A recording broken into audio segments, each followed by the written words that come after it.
I'm almost back on the clock here at pick 2, 3, 15 overall. Do I just lock in the Hurts AJ Brown stack? Jonathan Taylor just went. I was going to consider Jonathan Taylor. I think that's the move here. Is it too early, Kyle, even in underdog, even in best ball, to take a quarterback, or do I take Jalen Hurts now? Yeah, this is speaking of debates, you can go for Jalen Hurts. I don't think it's a bad pick here. It's like or should I take Mahomes, who is available, and try to stack him with some other Chiefs? Also fine. Again, like we're taking Jalen Hurts. And, there aren't the most steadfast rules. They're both good. The thing is, you're not saying should I take a good player or a bad player, which is a good level 1 introduction of like, we still are trying to score fantasy points. No problem. And I think the quarterback stuff is really interesting because when you look at the data from last year, which is essentially like one slate, right? We get one run out of how the season plays out. But last year, like if you did not have an elite quarterback, you weren't getting big games. Right. The big games came exclusively from the elite quarterbacks who we all know, like the top ones, Mahomes, Allen, and you took Hurts. There was like 2 like good spike weeks. They're talking about 25, 30 burgers plus that came from Jared Goff. A few shockingly came from Geno Smith. And then Justin Fields was the one final bridge. But after that, we have, and this has kind of been a trend that has developed in recent years. Again, these are small samples. 1 year is almost just like one DFS slate.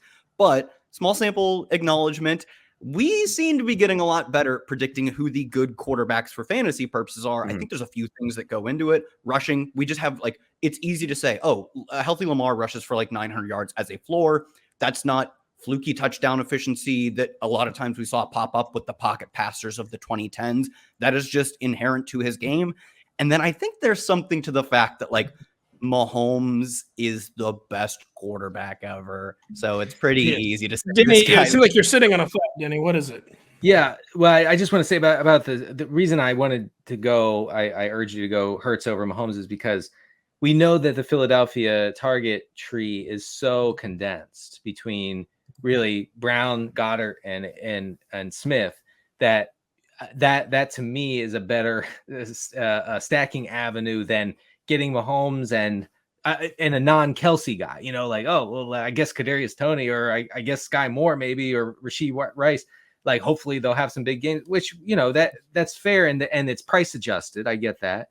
I feel more comfortable trying to go nuclear with guys who are definitely seeing a lot of air yards, a lot of targets. And by the way, I wanted to mention, since we're on the Eagles here, that the Eagles play Arizona in week 17. So good luck finding a Cardinals player. I'm going to be running it back with what's that guy's name? Clayton Tune. Running it back with Clayton Tune. Oh yeah, he's good. Clayton Tune's good.